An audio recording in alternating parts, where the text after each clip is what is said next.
We have got, obviously lots to discuss in terms of where we are with new cases. Yesterday, 14,542 new in cases. Well, I say cases, positive coronavirus test results. Huge numbers of those, by the way, young people at universities, but it's up almost 2,000, and it's 3 times the number of a fortnight ago. Hospital admissions have gone up by a quarter, although we've seen only 2,800 COVID patients at the current time.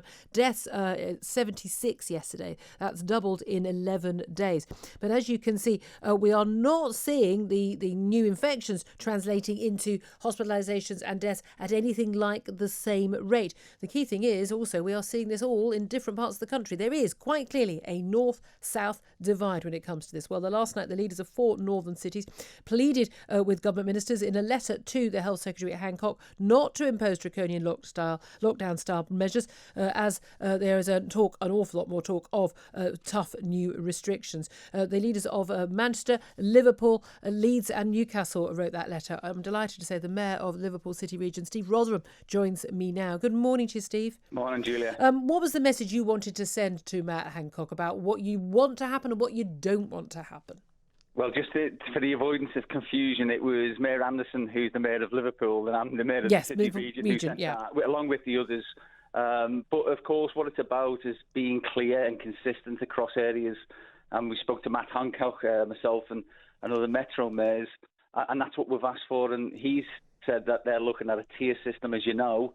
And whilst we welcome this simplification so that people understand what tier they're in, and this is the traffic light system. The idea that you'd know you'd be able to look up on your local website where your area was, and you'd know what the rules were.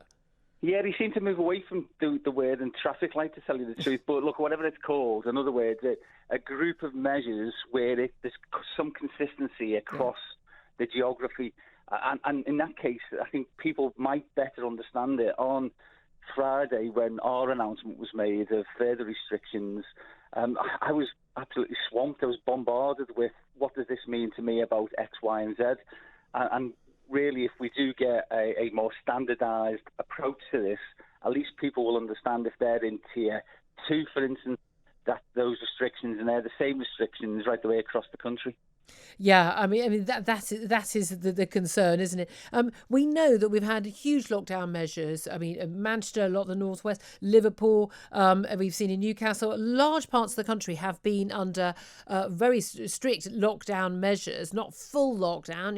And shops are still open, people are still able to go to work and the like, but varying in different parts of the country. I mean, goodness sake, don't test me. I wouldn't answer any better than the Prime Minister in terms of what they are in each individual area. I think lots of people you question on the streets of Liverpool wouldn't know what the rules are for them. But we have not seen the numbers go down. This suggests that these local lockdown measures aren't working. Yeah, well, I coined the phrase, we seem to be in the Hotel California, where you can check out and never leave. Yeah. Others have subsequently used it. But the idea behind that was to say, look, we understand why we would need additional restrictions in areas that have got huge exponential increases in transmission rates. But what's the strategy? What's the exit strategy to get out of it? What are those milestones that you have to hit along the way that demonstrate progress towards exit? And there's only 1 or 2. Luton, I believe, came out of it, and Leicester, but that was a different type of approach. But they're the only ones who've really come out of this, whereas others have been in restrictive mode for months, some of them, and their numbers are still going up.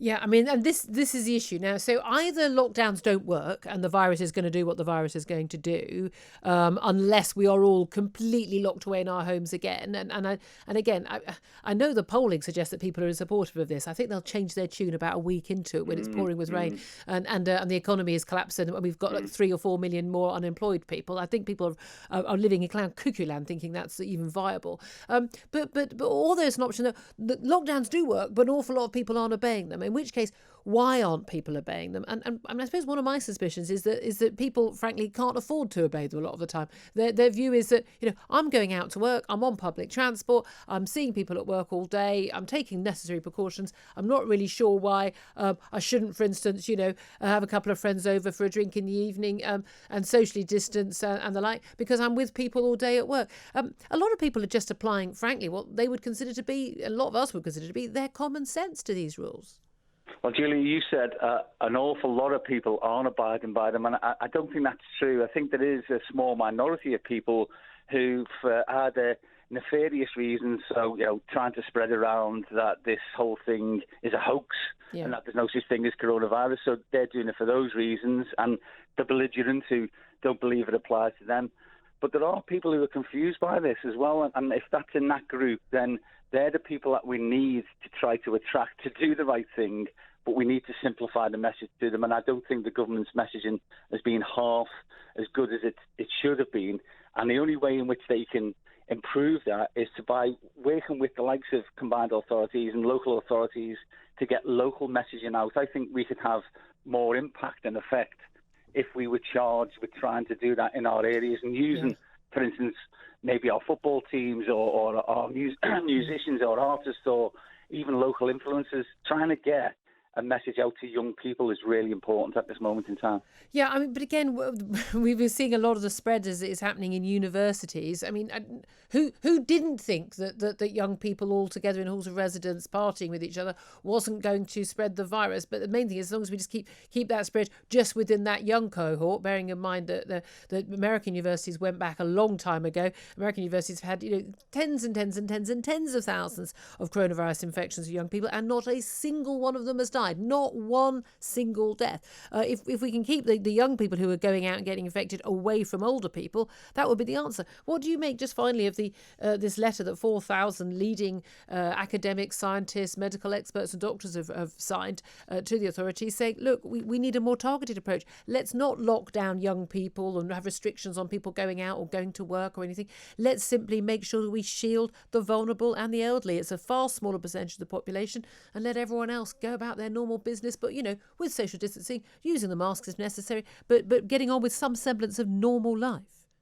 Well, I think science is a bit like the law, isn't it, where it's open to interpretation and people will argue different things on the same issue. The most important part is, if we are going to be led by the science, then we need to be led by the science all the time, and not when the government want to pick and choose a piece of science that supports their argument.